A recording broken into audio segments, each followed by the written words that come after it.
Hello, everybody. Just in the nick of time. I mean, looky here. Rick Levy with the Texas AFL-CIO bringing you another edition of Labor Live at 5. We have a really timely show for you tonight. First, I want to introduce Secretary Treasurer Leonard Aguilar. Leonard, welcome. Thank you. Thank you very much. How are you all doing? Doing good. Leonard is back from the Capitol today. There's a lot going on. This is a big week at the Capitol. We're down to 3 weeks left in the session. A lot of big deadlines this week, a lot of bills from a lot of different aspects of union world up in the Capitol this week. And I think, Leonard, you're only dealing with about 274 of them. So you look very rested and ready to go. How you doing? We're doing good. What's the mood over there at the Capitol? Everything's moving. Everything's moving fast. So it's hard to keep up, but we got everybody working together, trying to keep track of everything and keep everybody notified as things are picking up speed and moving through the process. Yeah, so that's what it's like. So we're over there with the Texas AFL-CIO staff and trying to keep unions involved and, keep them up to date on the stuff that's happening to them. And usually these days it is to them. And speaking of to them, one of the biggest issues that we're dealing with right now is pensions for state employees. And we have two guests with us tonight that are directly involved and directly have a stake in this. And I want to introduce Tanisha Woods from AFSCME, Corrections Counsel. Tanisha, how you doing? I'm good. How are you? Doing good. Where are you tonight? I'm in Gatesville, Texas right now. Just pretty much got off work. So. Yep. All right. Good. Well, welcome. And then we also have Frank Netscher from the Texas State Employees Union, CWA Local 6186.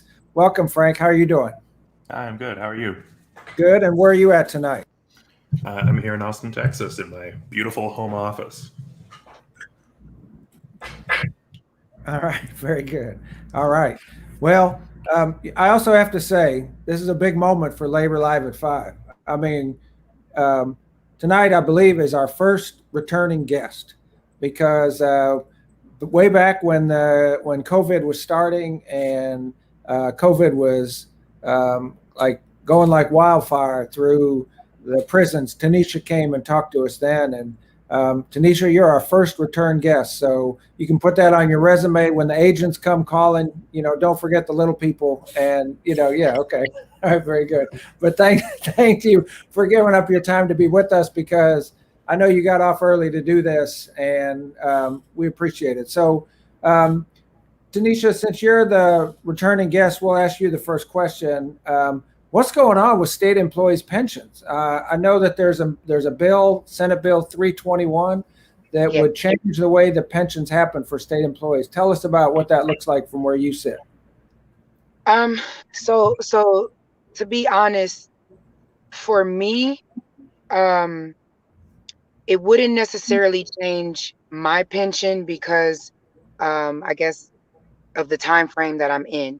However, with my union, we back and we support every member, every person.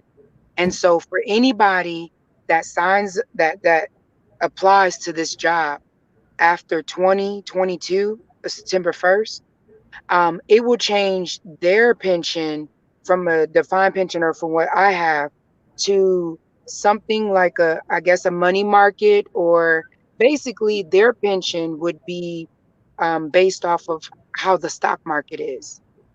So it's just a lot of uncertainty, and that puts a lot of anxiety on people who, is looking for that structure, that secure pension that we have. Yeah. And so that was the problem for me. Got it. Well, tell us a little bit for the folks who don't know you, Tanisha, and you're also on our executive board at the Texas AFL-CIO. So, you play an important role in this movement. Tell us what your work is and the folks that you're speaking on behalf of. Yes. So I am a correctional officer, but in the union, I'm the president of our local 3920 of corrections, and it's mainly correctional officers, but we also have UTMB, Texas Tech, Wyndham, and non-security TDCJ employees in our union. And so again, like I said, when I speak, I speak for myself, but I also speak for the rest of the officers. I Yeah. bring a voice. You know, I have my people standing behind me, and I know what's going on, and I speak for them. I'm willing to stand up and be that voice. But knowing that I do have the support of my officers. And so with that being said, when something comes out, even if it does not directly affect me, it still affects me because it affects my sister or my brothers, be it CO or be it union members. And I'm going to tell a story in a little bit how I know that's to be true, but I know that's to be true. So thank you for doing that for sure. And I want to ask Frank. Frank, tell us about what your job is and how you come to this pension fight. Sure. Yeah, I'm a staff employee at the University of Texas. It's in the it's more of a tech type job doing web development stuff for UT, but all the same, the union is extremely important to us. One of the arguments that some of the appropriations committee members used to try and push this through was that they needed to meet millennials where they were, and millennials are job hoppers.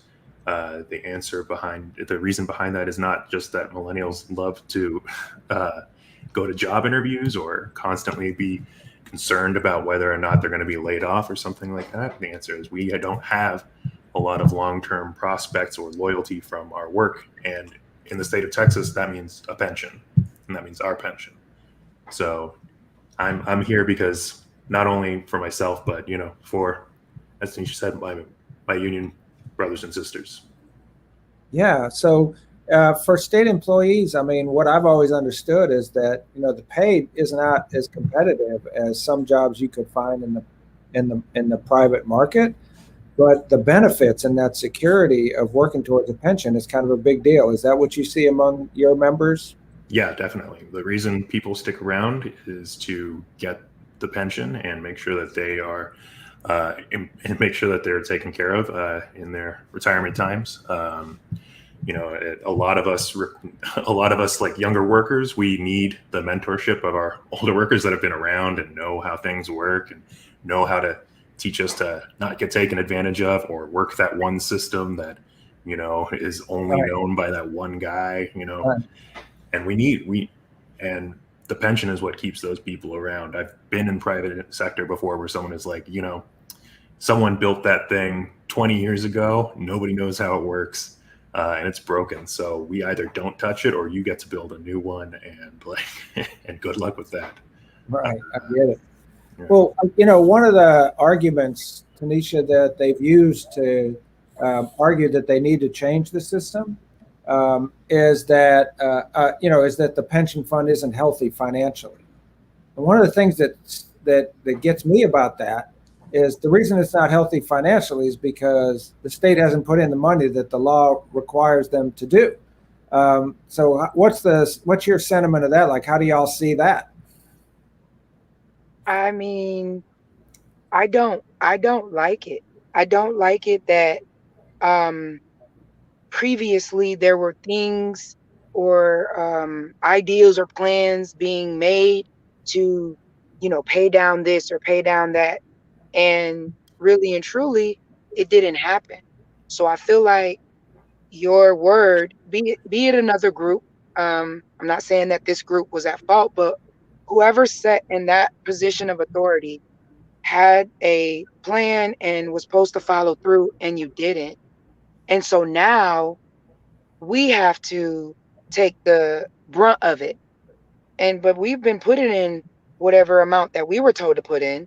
Yeah, you were. So I don't like it. If I can, Tanisha, can I ask you a question real quick about the understaffing and the problem that causes also? I mean, how does that play into recruiting and retention of employees? Because not only is the pension an issue, but the understaffing is also an issue. How is that affected? So it's a bunch of variables that play a part in, I believe, the staffing with TDCJ. And so when you start messing with the pension, which is, again, like I said, it's a good thing. In the long run, it's a good thing to have. It's a good benefit. And so for the people that's here, that's what we have to look forward to. But you start getting into to messing with that, which I feel like it's a system that's not broken. They may feel that it's broken, but again, it wasn't paid down like they said they were going to do. So that's why it's broken. But in all actuality, it's really not. If you guys, correct me if I'm wrong, in the bill 321, it was stated that they could pay 500 million or 510 million for so many years, and that would bring us to what's the word I'm looking for? Solvency or financial solvency or something like that. Right. And so it would bring us to that, but that wouldn't happen unless there was a stipulation, and the stipulation really wasn't a soundproof factual thing. It was maybe politics. Maybe so.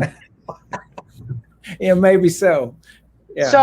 So my and I'm not a disrespectful person, and I really hope that I don't step on any toes, but in my mind, you're going to do this, but you have to do this, when in fact you guys didn't do this. That doesn't make sense to me. Yeah, I hear you, Frank. Does it look? Yeah. No, go ahead. I'm sorry. No, go ahead. No, go ahead.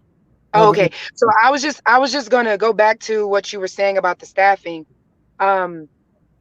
Just the agency as a whole, that the staffing has become an issue. And when I say you have variables, I believe the generation thing is a real thing. You can tell the difference between generations. You can tell the work ethic. You can tell the experience. And so slowly you have a lot of people that retired from this agency. And so with retiring goes the experience, and you have all this flux of new people coming in. And so it's like, once those new people get hip to what they actually signed up for, and looking at the retirement and then looking back, because people are smart, they're going to do research, and they look back to what we had, they're not going to like that. And so guess what they're going to do? They're going to leave. Yeah. That's a really good point. I saw Frank nodding when you were talking. Frank, what was your reaction to all that? Oh, yeah. I mean, this is clearly a divide and conquer tactic from the state legislature for sure. It's hard not to see it that way, or as a way to pretend like in the next session they'll say, oh man, not enough employees are contributing, so I guess we got to cut the pension, or whatever other reason that they want to use. I mean, we were both there on the Tuesday House Appropriations Committee meeting, and they were pretty clear straight from the beginning that if this session they're coming for future employees, next session they're coming for current employees, and then they're coming for TRS, and every civil servant after that. This is step 1A, not the last step by any means. Yeah, and I think that it's also a cycle, right? Because the fewer employees that are contributing to the plan, which hurts the financial aspect of the plan, which then makes them want to cut more, and it's just this spiral. And so it's just a really frustrating thing. And I know that one of the big selling points that the legislature is using on this bill is that they're going to put in $500 million for the next 30 years to make the plan solvent, but it's not binding. And the reason the plan isn't the way it is in the shape it is now is because they didn't keep their promise that they made 30 years ago to make the contributions they're making. So, I mean, I don't know who they think they're fooling, but Tanisha, I bet some people that you keep an eye on every day have tried to run some games on you, and they probably don't get away with it any better than these legislators. You see it. I mean, just to be clear, I'm not comparing the legislators to the inmates that you supervise every day, because right now I get you. That wouldn't be fair to the inmates. But I'm just saying that I'm sorry. Okay, let's pull it back here. But Tanisha, one thing, what was that, Leonard?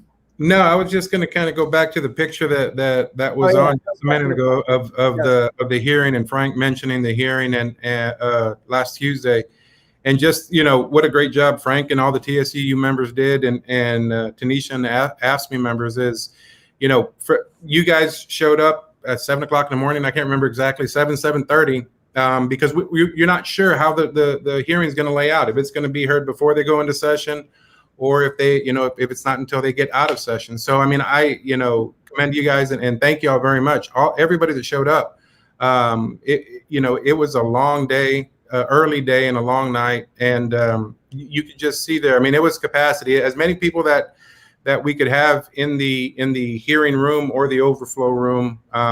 It was filled up with the members. So with that, I mean, just thanking you guys and the members on both sides, both organizations. I mean, we appreciate everything you guys are doing and the way you were there at the hearing.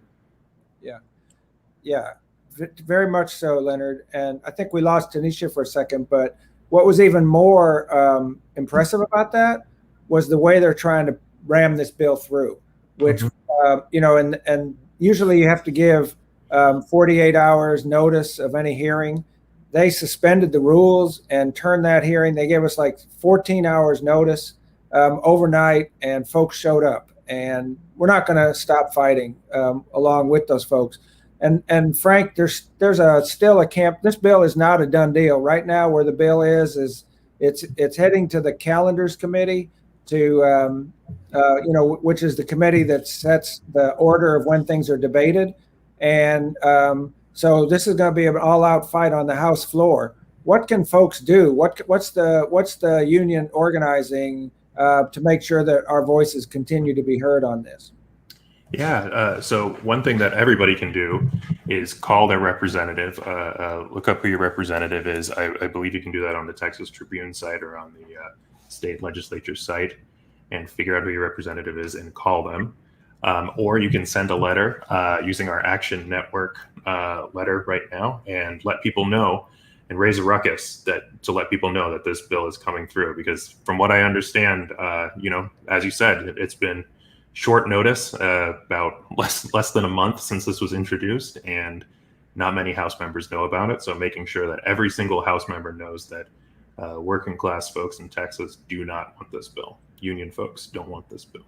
Yeah, that's for sure. And it's the way that this has all come down has been directly calculated to minimize our voices in that process. You'll remember that when it was first introduced in the Senate, the bill was a very different bill. It didn't have any of this, converting the plans away from a defined benefit plan. And then they announced overnight the hearing. They laid out this all new concept in the hearing. They voted it out, and it was passed through the Senate just a couple of days later. And then we see the same kind of guerrilla tactics in the House, rushing it through, minimizing people's opportunity to speak. Well, that doesn't work so well with us because we like to say that we will organize and we will fight and we will make sure our voices are heard in that building, regardless of what they do. So if people can send a letter, we would really appreciate y'all weighing in on behalf of state employees everywhere. And Leonard, I think that one of the things that was really striking to me about both what Frank and Tanisha have talked about is the legislators calculated that if they said, okay, we're not going to change it for current employees, we're just going to introduce this inferior plan for new employees, that maybe we won't have so much opposition from the current employees. That was the cold calculation that they made. And what I heard so clearly from you, Frank, and from Tanisha is your commitment to fighting for every state employee now and into the future. Mm-hmm. And can you talk about like the conversations that y'all have had and what that looks like from your perspective? You talking to me? Yeah, I'm talking to you. Oh. I thought you were talking to Larry. Sorry. No. Yeah. So, definitely. One of the things that we've talked about is, those divide and conquer tactics that are coming. That this is clearly like a method. It's a plan to split up new workers from current workers. but also it's a plan to right, as you mentioned before, defund any kind of future ERS plan, and it's, you know, solidarity means not just with the people that I'm with right now, but with every working class Texan and union member in that I can fight for. Yeah. And Tanisha, we were just talking about you while you were gone. Did you hear it? No, I'm sorry. It was mostly good. Okay. But no, we were talking about the idea of how calculating they were to make it the changes not applicable to current employees, thinking that that would mean current employees would not stand in the way of this plan. And I heard a story about you in particular that I'm going to ask you about, where that idea was presented to you in terms of what was going on and your reaction to hearing that that was the plan and that there was a thought about whether y'all would support that or not. What was your reaction? What did you say? It was a couple times. Okay. Give us the best one. So we're talking about the pension, right? Yes, ma'am. So basically it was brought to us, and all I heard was, you guys are good, but the new employees is going to change it. It's going to change it for them.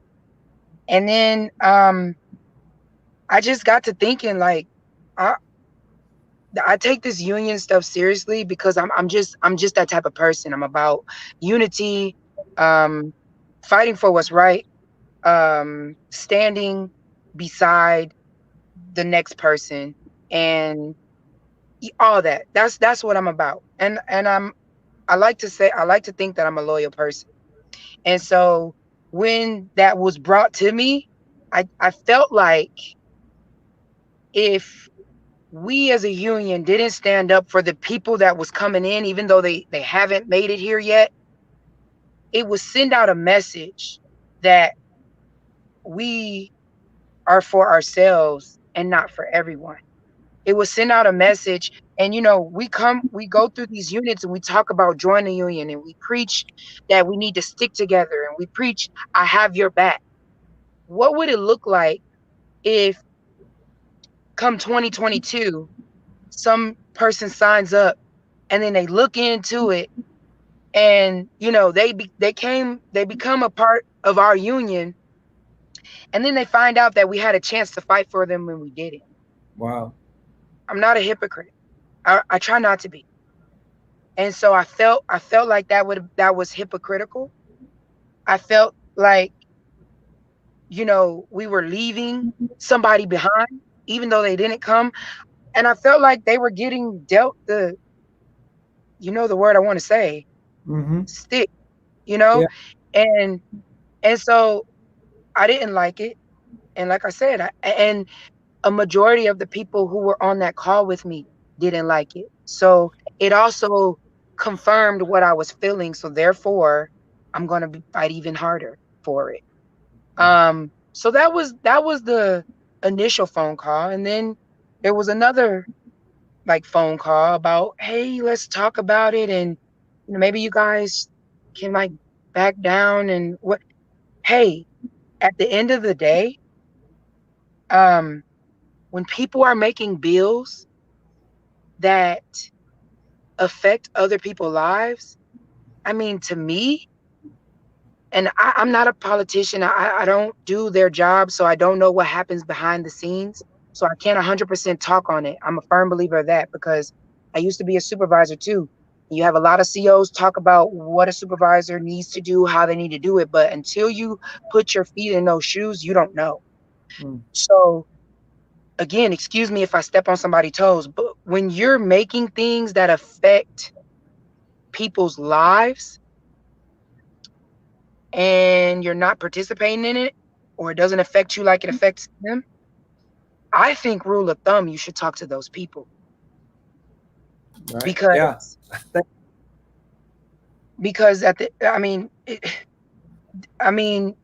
it's just words on paper to them. It's just money being moved, but it's lives that it's affecting. And when I say lives, I'm not talking about just the people that work here. They have children, they have spouses, they have things that they have to deal with and that they have to complete, or they have to be successful in. And some of these bills that you're making that don't Yeah. pertain to you but pertain to those working people, they feel it and you don't. Talk to them. Tanisha, it's like when you say, you know, you don't mean to step on anybody's toes, as they say, sometimes those toes just need to be stepped on. Okay. I mean, that's just the True. way it is. And I just, you know, I'm sitting here listening to you both, and I'm thinking back, Leonard, to our conversation last week with the folks from the steelworkers who are getting locked out by Exxon, and how they see their job as standing up not just for their union, but for everybody that comes after them. And the week before that, we talked to the folks who were on strike in Marshall, Texas with the UAW, and how they talked about their job being to protect those jobs for everybody that comes along after them and for the community that depends on those good jobs. I'm just so struck by our two folks here tonight and just that core of what it means to be union, of solid, you know, that's what solidarity is. And it's not easy. And I know it comes at risk to yourselves. And, you know, you could maybe cut a deal that would make this or that, but you're fighting, and you're fighting with each other, and you're fighting for your members. And I just, it is just so, it's so deeply moving to me to hear the way you guys are taking this on. And it's a privilege and an honor to be part of this struggle with you. And I just want you to know that the Texas AFL-CIO is going to do everything we possibly can to be right by your side in this fight. Unless Leonard tells me I'm wrong. Leonard, am I right or wrong? It's inspiring. It's inspiring to it makes you want to get up and get after it again the next day, and to continue the fight. So no, I appreciate it. It makes me want to, it gives me the want to continue to do the work. Absolutely. So I hope everybody that can hear this has already written at least one letter to their state legislators. It's so easy, y'all. All you got to do is click that link that we just put on the screen. And hell, it even writes it for you. I mean, there's no excuse, right? And we got to generate hundreds and thousands of calls so that they know that people like Tanisha and people like Frank and all the folks that are not on here that they speak for are united as a labor movement in opposition to what they're doing. So I feel good. I feel like, okay, my battery's recharged. Thank y'all for joining us and sharing your stories with us, and for leading the fight with us, to you and to your unions. Tanisha and Frank, I'm sure we'll see you back across the street before this is all over. But in the meantime, thank you guys so much for everything that you do. And we'll continue fighting on together. So thanks everybody for joining us. We really appreciate when y'all listen. We appreciate your comments, especially the positive ones. I think the folks who have commented on my haircut, very astute observations. You know, I'm working on it. It's kind of growing back in now. So, you know, I think we're good there. But other than that, we'll see y'all next week. And thank everybody for joining us. All right. Thank y'all very much. Thanks again. Bye-bye. Bye-bye.